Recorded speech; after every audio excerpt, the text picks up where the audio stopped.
What's up, guys? LeifErikson here with another video. Today we're going to be watching why RuneScape's first cartel collapsed. I had no idea RuneScape even had a cartel. Did you? I mean, if you've seen this video, you probably did, but I haven't seen this video yet. I'm excited to check it out. Let's get right into it and see what this is all about. The first year of RuneScape's history, there was one player who controlled all of the best gear and weapons in the game, Blue Rose 13X. She was RuneScape's first celebrity, and her name was constantly surrounded in controversy. This is the never-before-told story. What did that say? Look, Blue, I don't know all the crap you've been through, but oh, it's cut off, dang it. Well, shoot, I wanted to read it. Let's see. That you should judge a fashion YouTubers, but whatever. Name was constantly surrounded in controversy. This is the never-before-told story of the rise and fall of her cartel. Blue Rose started playing. So this is before I even played. Like I started like in 2004 or 5. Is probably when I started, like 4th, 5th grade. RuneScape almost immediately after the game launched in January of 2001. Yeah. Nobody knows an exact date, but funnily enough, we do know that she was exactly the 1,242nd player to make an account. Pretty much immediately, she took an interest in the mining and smithing skills that few players were training at the time due to how tedious they were. While mining, she met another player named Demonic. This isn't that woman that I heard something about, like, I guess there was a mom or something that played RuneScape just to flex on her kids or some shit. Like, that's not this woman, is it? Was a founding member of a mining and smithing clan called Steel Corporation Inc. This clan had also founded one of the game's first ever and soon to be most popular fan sites, Tip.it. Demonic was impressed by Blue's account, asked her to join, and she agreed. This was a really good choice, because it wasn't long until Blue would become the best smith in the game. By March, she was level 60 smithing, which would place her at rank 1 on the high scores. This was a really big deal for reasons we'll get into in a little bit. But first, how did she get to rank 1 so quickly?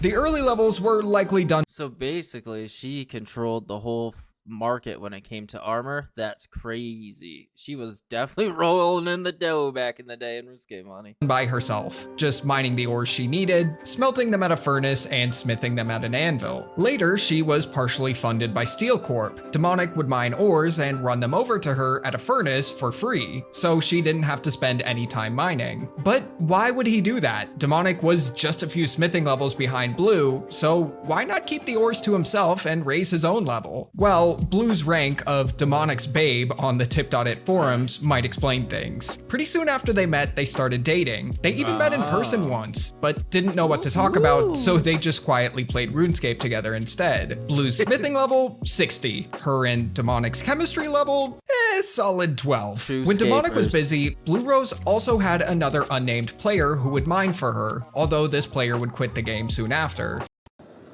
Oh, dang it, ad. What's that? New gear. What do you think? It's also likely she used the profit she made from selling her smith goods and bought some of the ore she needed from random players. Regardless of how she got the ore, she would soon become the most important person in RuneScape because of her high level. Smithing was the key to success and wealth in the game at the time. But why? Well, the biggest reason smithing was so important is that, unlike today, most of the gear in the game couldn't be purchased in shops or dropped by monsters. You had to make it yourself or buy it from other players who could. The game. I didn't know also that you couldn't get it from monster drops. I didn't know that was how it worked too back then. Like I said, I never played original classic RuneScape. Also revolved around player versus player combat. When you signed up for a RuneScape account, you had the option of being a PKer or a non-PKer. PKers would have player versus player combat. That's actually, I really should like look into like this part of RuneScape history more often, because like I said, I've been playing a very long time, but there's still so much stuff that I don't even know. But like I didn't know that I did know there was like good and evil magic. I do know that much, but I didn't know that like you chose to like be a PvP or just normal. Combat enabled everywhere at all times except for Lumbridge. Non-PKers were safe everywhere, but were missing out on the most exciting content the game had to offer at the time. You could switch between being a PKer and non-PKer twice, and then your final choice would become permanent. At the time, banks could also only hold coins, so death was a really big setback. If you died, you'd lose every item you owned aside from your 3 most valuable. PKers with the strongest gear would have a huge advantage over others and have the best chance at defending their items. Imagine not being able to use a bank these days with how many important items exist now. Who would want to play like that? That just sounds terrible. The only way to get the best gear was to get it from Blue. She had become the go-to smither for just about everyone in RuneScape. Players would bring her the materials needed to make the item they wanted, and she would smith it for them for free. It was a win for both sides, as players would get the items they wanted and she would get free XP. Blue's smithing service became so popular that she became the game's first celebrity. Anyone who played the game for a considerable amount of time knew her name. She was sort of like Zezima before Zezima started playing. She became so well known that players on the Tip.it forums would even begin to write fan fiction about her, although she very understandably didn't like that. While Blue's services saved players countless hours of smithing, there's actually a service that can save you countless hours in the kitchen. Today's sponsor Factor, and they're ready-to-eat meals. Factor takes the stress out of meal planning. Skip the grocery store's prep work and just that feeling of, I don't want to cook today. There's over 35 meals to choose from each week, including options like keto, calorie smart. You know what blew my mind today? I saw a video of C Engineer, and he had like an ad of a t-shirt or something in it, and I never knew what he looked like. He did not look like what I thought he looked like. I tell you what. He was way handsomer. Vegan and veggie, and more. They're ready to heat and eat in just 2 minutes, meaning you save more time. Factor now offers loads of snack options too, like breakfast, smoothies, juices, and small bites. When life gets hectic, Factor is also flexible. Change your order up with plans from 4 to 18 meals every week, or reschedule or pause your deliveries at any time. Get 50% off your first Factor box and 20% off your first month of orders using my link. Click the link in the description or scan the QR code with your phone. Malicious players would also begin signing up with usernames that looked like hers, stand near her in game, and try to steal resources from players who weren't paying close enough attention when trying to use Blue's services. The game's only volunteer moderator at the time, Rab, says that half of his job was handling Blue Rose impersonators. Before he was given the power to ban players, he would teleport them to the moderator room on top of Al-Kharid's palace, an area that he could interrogate them in and they couldn't teleport out of. A big reason that Rab would step down from being a moderator later in 2001 was because of how much of a hassle it was banning all of these impersonators himself. The game had more fake roses than a dollar store the day before Mother's Day. In May of 2001, Jagex would do a big and much needed rework to the smithing skill. So you know how today you need 99 smithing to make a rune plate body, and people think that's a little steep of a requirement? Well, prior to this rework, you needed 99 smithing to make a I still never understood that, right? Is why did it stop at rune? Why didn't they why didn't they readjust it or something like that to where like some of the newer armors could also be crafted eventually? Like at least, you know, like it'd be cool if there was newer armors or something like that you could craft, because it kind of is weird to have like 99 being rune, which is like only a level 40 tier armor. You know what I mean? That does kind of make no sense. Steel plate body. The levels needed to make things were just all over the place. You only needed 55 smithing to make a mithril dagger, but a steel kite shield needed 84. It was really weird. That is weird. So on May 8th, Jagex would rework everything's level requirements to the same ones we have today. This would inadvertently be doing Blue Rose a big favor. Tons of items had their smithing level requirements lowered, so she would unlock the ability to make gear that she previously couldn't. Back in 2022, I lost two very important people in my life. Big figures. It really wasn't until February As Blue smithed more and more powerful items and the game's player base grew, her popularity would grow with it. She would gain a lot of fans who would mine ore for her for free every so often to help her increase her smithing level. Although some weren't doing it just out of kindness, as you'll see in a moment. When she unlocked the ability to smith adamant square shields, she was absolutely hounded by players who wanted one as soon as possible. She was receiving constant messages about them and struggled to keep up with the demand. She posted on the Tip.it forums that for a while, playing was hellish due to the sheer volume of people. Some of her fans who had given her free items in the past would also now try to call in favors to skip the line and get new items first. Here's a rant Blue posted to the forums about a player who had helped her out in the past. This player got mad when Blue wouldn't promise him what would soon be the game's first ever adamant hatchet. She didn't name who the player was specifically, but this player would out themselves by commenting, "That's being a bit bitchy, ain't it?" This player, who went by the name Sausage Dog, would make a new thread the next day called Apologies. I can't spell. Videos about 2001 RuneScape are quickly becoming my favorite to make because half of the forum posts I read while researching are just kids yelling at each other over pixels with forum signatures like "Bin Laden will meet his maker soon" and George Bush quotes.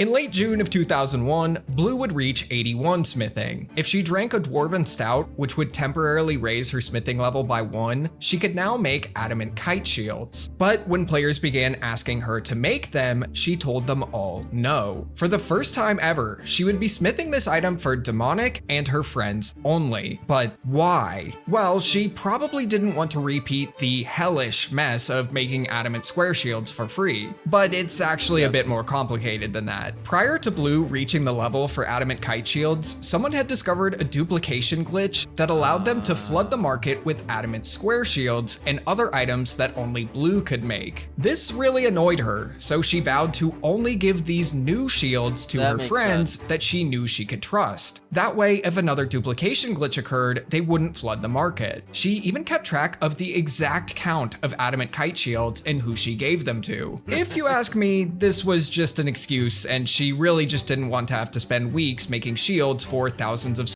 I mean, that is true. Also, if she was doing all this for free, you know what I mean? It's like, if you give it to just your friends and then you guys can control the market, maybe that's where this is going. I'm not sure.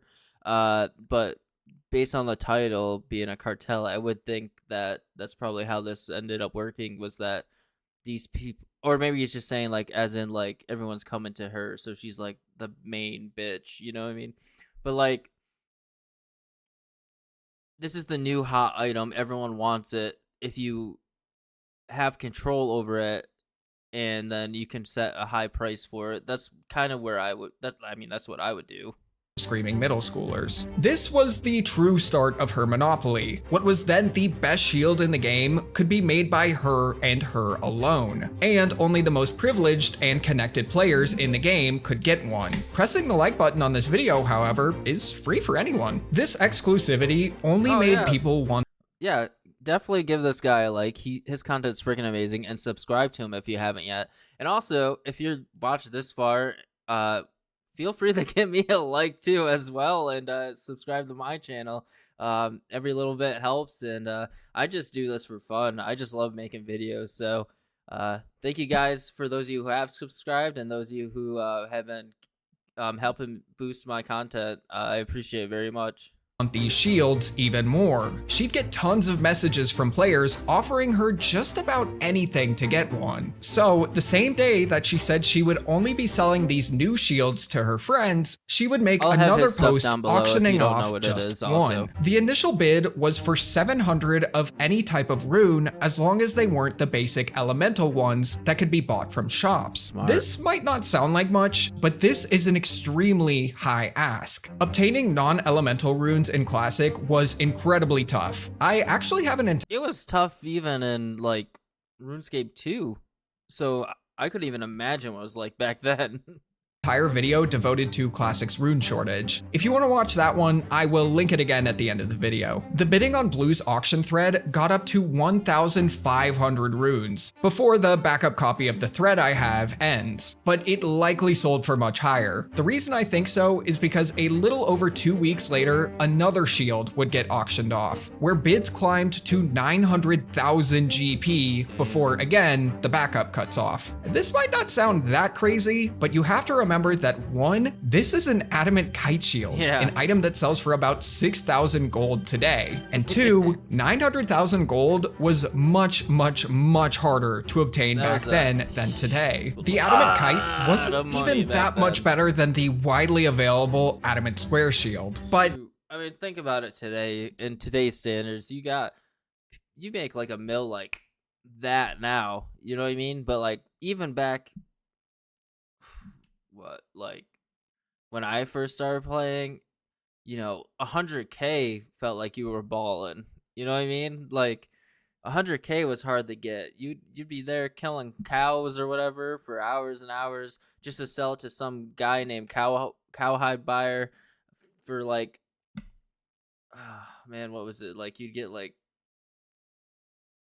20K for like 2,000 hides or 1,000 hides or something like that. I think they were like 200 a piece you were selling the cow hides for back in the day.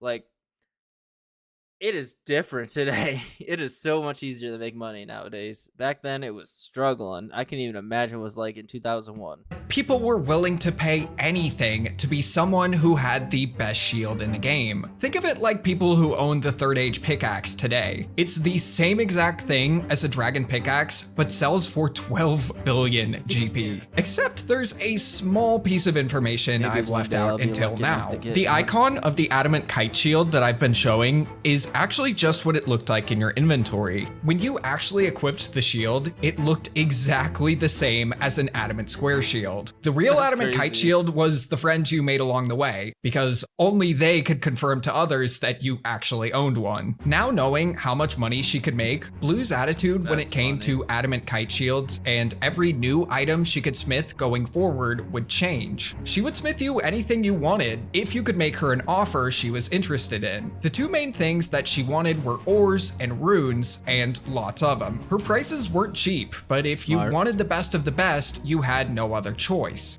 Someone once said that being a stranger in a strange land is a curse.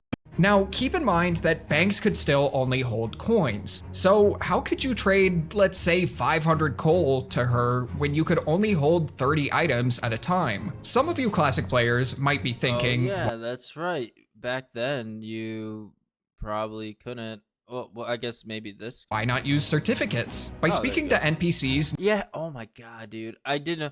You used to have to get certificates back in the day in order to, like, note stuff pretty much. Known as certers, you could turn raw resources into certificates. Certificates were basically a primitive form of banknotes. If you gave 5 pieces of coal to Giles in Draenor, he would give you 1 coal certificate. You could then trade the certificate to another player, they could turn it back into Giles, and get 5 pieces of coal. These certificates would also stack. You could technically be holding 500 pieces of coal by having 100 coal certificates, and it would only take up 1 inventory slot. Problem solved! Except certificates didn't exist until December of 2001. So the only way to trade 500 pieces of coal would be to trade some to Blue, mine some more, trade that over, mine some more, and so on. This just wouldn't work. It was too time consuming. So Blue had to get creative. She wanted all of the items traded over to her in the form of mules. Mules were accounts made with the sole purpose of holding items. If you wanted to trade 500 coal, you'd sign up for 17. I remember Law Rune running back in the day too. Like it was kind of a similar thing as this. RuneScape accounts. You'd mine the coal on your main account and trade it all over to each mule account until the inventories were all full of coal. Then you would send the login details of each account to Blue. She'd log in and trade the coal to her main account as she needed it, and she would give you whatever item you purchased. That may sound absolutely nuts and overcomplicated, but it was legitimately the best way of trading bulk amounts of items items at the makes time. sense. Also, luckily membership didn't exist yet, so you weren't spending your whole allowance on this process. Around this time, Blue would also sign up for her own mule accounts. She would have one or a few accounts mining resources, and then have her mules run them over to wherever her main account was smithing. Playing like this was actually a common practice at the time, even if it sounds incredibly cheaty, and quite a few of the game's top players would do it. The game's creator, Andrew Gower, didn't like it, but back then it was definitely way more needed. Nobody was actually banned for it. In late July of 2001, Blue would reach level 83 smithing, meaning with a boost, she could now make the adamant two-handed sword. This item had existed since the launch of the game back in January, but there was no way to obtain one until now. This was also the best weapon in the game, so players would be absolutely scrambling to try and get their hands on one. High-level players would be willing to pay anything to get one, and as usual, Blue's friends and supporters would get theirs for free. But then something unexpected happened. Approximately a day or two after Blue accomplished this, Jagex would release Rune Knight items into the game for the first time ever. The Rune Longsword, Rune Shortsword, Rune Mace, Rune... Shit, I remember back in the day playing fucking Doom and Wolfenstein and Perfect Dark on the computer. Oh my god. Chain Body, Rune Skirt, and Rune Plate Leg. Maybe not. Was it Perfect Dark? I can't remember if Perfect Dark was on PC or not, but there was a game that was similar to it. I can't remember what it was, but it was really good. I think it was Perfect. I could be wrong. I don't know, but I do remember playing the other ones. Legs could now be purchased from the Champions Guild rune shop, like and you could get the Rune thinking? Medium Helm as a drop from lesser demons. Not only was the Rune Longsword better than the Adamant two-hander, all you needed was 32,000 GP, not hundreds of hours of smithing, or the patience to sign up for dozens of RuneScape accounts. Plus, since it only needed one hand, you could do stuff with your other hand, like wear a shield with it for extra defense. I can only imagine the disappointment Blue felt when she saw this. This might seem like some cruel joke played by Jagex against Blue, but Rune Knight had been in the works for a while. It had been shown off by Jagex staff in-game to players multiple times, and was even going to be purple at first. Perhaps they changed the color to blue in honor of Blue Rose. I have nothing to actually back that up, I just think it would be cool. Yeah, now, even if Blue Rose had the smithing level to make these newly released items, she couldn't. Really Rune Knight cool. rocks actually didn't exist yet, so it was impossible to smith any of them. But this day wasn't entirely a loss for Blue and her empire. Jagex had also updated banks to be able to hold items. Man, there's a lot of ads on this, but shit, dude, get your bag. This would make managing resources and trading much easier. No more need for complicated mules. Except Blue hated it. She felt the bank was too slow and preferred to use mules instead. She had begun smithing in much more remote areas far away from other players to avoid attention, something that she could only accomplish with mules. But I mean, nothing was stopping her from just continuing to use mules instead of the bank, right? Yeah. Well, Andrew had actually told the player base that when item banks were released, mules would no longer be allowed. I don't think anyone who continued to use mules after this update ever actually got banned, but being such a high-profile player, Blue couldn't take like this people risk. still use Blue's empire mules all would the take time. another huge hit in the following weeks. She would announce on the tip.it forums that she would now be smithing any adamant item that players wanted for free. All they would have to do is bring her the adamant bars or the ore plus the runes see in needed one to of my cast upcoming superheat videos. item, a spell that turns ores into bars without the need for a furnace. Her reason for this change is because some community members had grown tired of Blue's monopoly and wanted to do something about it. They had decided to begin funding a few smithers who were close to her level, in exchange for getting free adamant gear when they could make it. If Blue didn't begin offering free adamant, it's possible these smithers would soon pass her in level, and they had, in her words, a whole army of players mining for them. Blue could no longer make the best gear in the game, and had lost her main way of making money. Regardless, she continued smithing as she didn't want to lose her rank 1 spot. On August 13th, 2001, Jagex would release the Wilderness, a huge stretch of land on the northern part of the map where PKing was enabled everywhere. They would remove the PKer and non-PKer system and make everywhere a safe zone aside from the Wilderness. The Wilderness was a very important update for Blue because inside it were the first ever Rune Knight rocks. A large variety of new rune weapons and armor that had never been released before armor is would now be smithable too. At the time, Blue was 84 smithing, so with a Dwarven Stout, she'd be able to boost to 85. I mean, I would be like, hey guys, you get that runite ore for me, I'll make you stuff again. The exact level needed to smelt runite ore into runite bars. However, she was far from the mining level needed to mine runite, 85, but she planned ahead for this and had made friends with most of the highest level miners in the game, who, when the wilderness released, were just days away from hitting 85 mining. Some would give her the ores for free, others would give her some in exchange for a smithed item, and she would also use her now massive bank to buy some. The finished products would sell for way more. That's only fair, right? If you're giving her the resources, it's like, all right, give me the item. I gave you the stuff for the level for your smithing. I mine this shit. I risked my life in the wilderness. You better give me the item. Than the cost of the ore, except for Rune Fullhelms, because along with the wilderness, Jagex also quietly introduced greater demons, which could drop them. She was now making money again thanks to Rune, but as her levels continued to rise, so did the amount of controversy surrounding her monopoly. Blue Rose's reputation was, and had been, in a really weird spot for a while. I dug through hundreds of forum posts while researching for this video, and on multiple occasions, she was called both the nicest person in this game, while others called her the worst. Everyone had their own reasons for believing which was true, but it mainly seems to boil down to if she would give them the item they wanted. A clan named the Holy Order even hated her so much that they would place a 1 million GP bounty on her head. Anyone who killed her in the wilderness and could prove it would receive the prize. Unfortunately, whether they paid up or not has been lost to time. On September 22nd, 2001, Blue would reach 92 smithing, meaning with a boost, she could now make the Rune Square Shield, the new best shield available.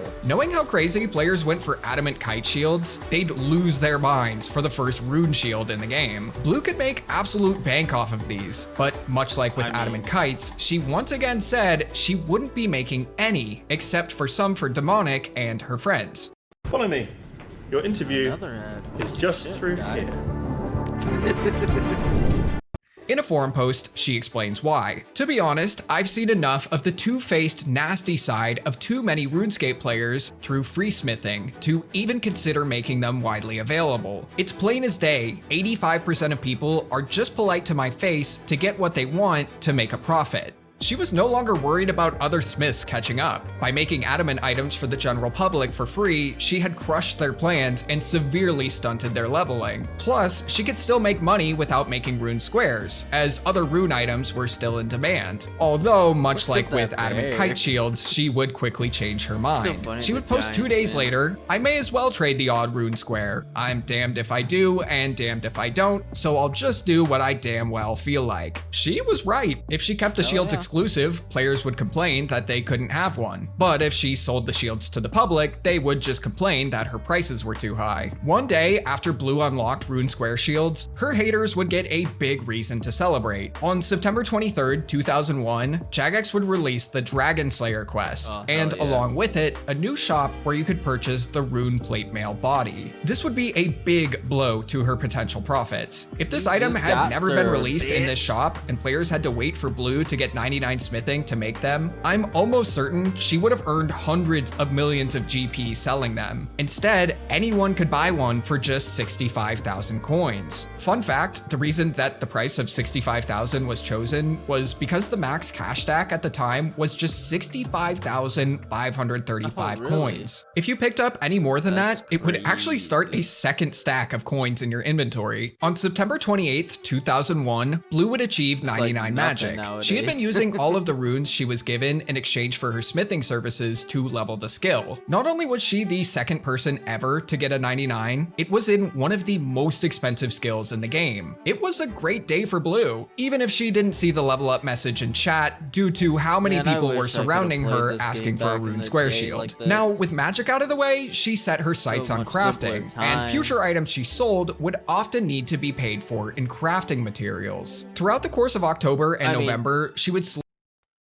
I say that, right, about wanting to play back in that time, but like I know it was everything was super tedious. Like the quality of life stuff today is insane compared to like what these people had to deal with.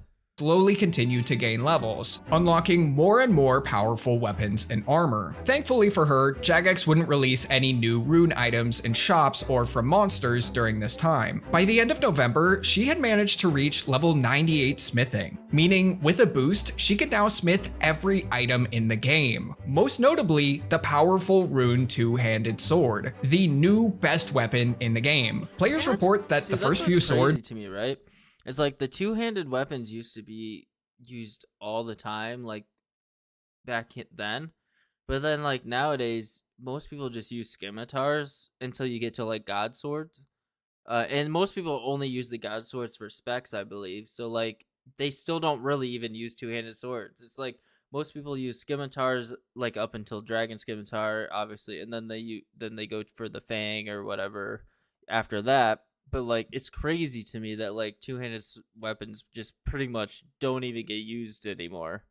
Sold Besides, anywhere like, from 1 to scythes. 3 million GP each. But Yeah, because scythes, I believe, are two-handed. But seeing I think as how that's much it. the adamant kite shield sold for earlier in this video, I wouldn't be surprised if they sold for even higher. Much like adamant square shields and adamant kite shields, the rune longsword and rune two-hander looked exactly the same. So if you wanted to lie to people that you were rich, you just wear a rune longsword without a shield. I know some of you watching did this. It's okay though, I know I would have done it too. Although, unlike the shields from before, the two-hander was an incredibly strong upgrade over the longsword, so its high pricing Always made cap a until you lot get more capped, sense. right? On December 13th, 2001, Blue Rose would finally reach her goal of 99 smithing. This would make her the first person ever to have two 99s in the game. Despite having more wealth than she knew what to do with, she would continue to play RuneScape for the next few years, and even reached rank 2 on the overall high scores in May of 2002. But as more time went on, her influence and name recognition would dramatically fade. Other players would also reach 99 smithing in the following months, such as is no Musashi22 longer and needed. even some guy named Zezima. This would cause the rune two-hander to dramatically fall in price and Zezima, signal never the heard end of of her. Blue's monopoly and the death of her best moneymaker. The new best gear in the game, Dragon, would have pieces released throughout 2002 and 2003, but none of them could be made through smithing. They were all either obtained from monsters or shops. The only exception to this was the Dragon Square Shield. One half of it was purchasable through the Legends Guild shop, and the other as a rare drop from some monsters. The two halves could then be combined on an anvil, which would only require level 60 smithing. So Which you is want to make an insane. adamant dagger? Yeah, Like that is insane to me. That you don't even need 99 to make a dragon item. you'll need 70 smithing for that. Best shield in the game? Ah, yeah, man, 60's good. It Yeah, almost makes right? the pre-smithing Like, rework makes level no requirements sense. seem reasonable. When RuneScape 2 launched in early 2004, Blue would continue playing the game, but she quit soon after. It's not known exactly why she quit, but it was objectively a very different game from Classic, and she was wealthy enough to do whatever she Which wanted. is also funny, right? Because I don't know anyone ever that used a dragon square shield in RuneScape 2 like when I was playing. Like there were some you'd see them, but like anyone personally that I knew would just skip it. They just skipped over it and just never used it.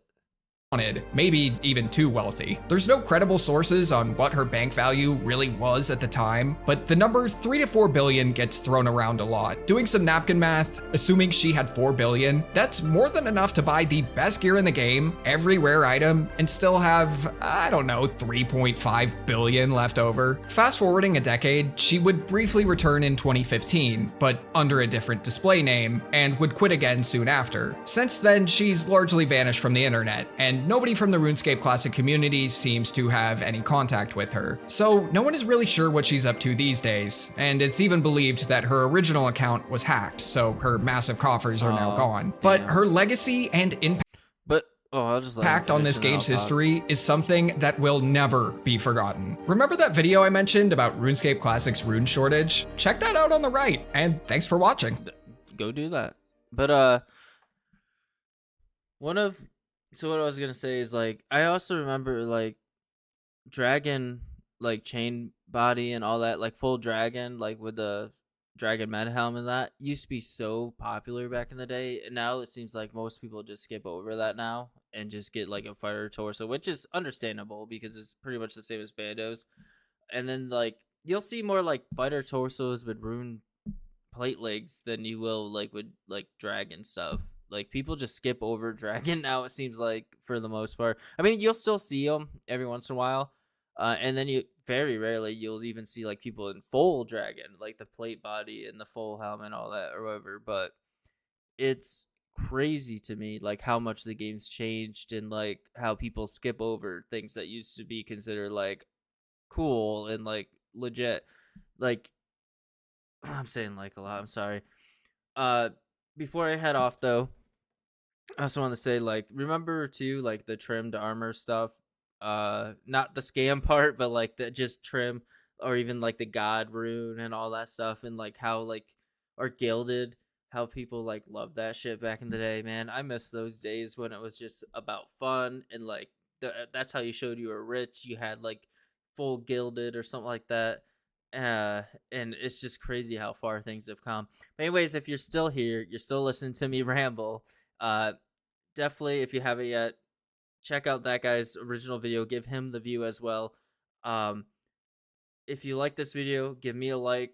Please subscribe if you haven't yet. It does help a lot. And everyone that has subscribed and supported me throughout the last couple days and my journey so far, thank you so much. I really appreciate it.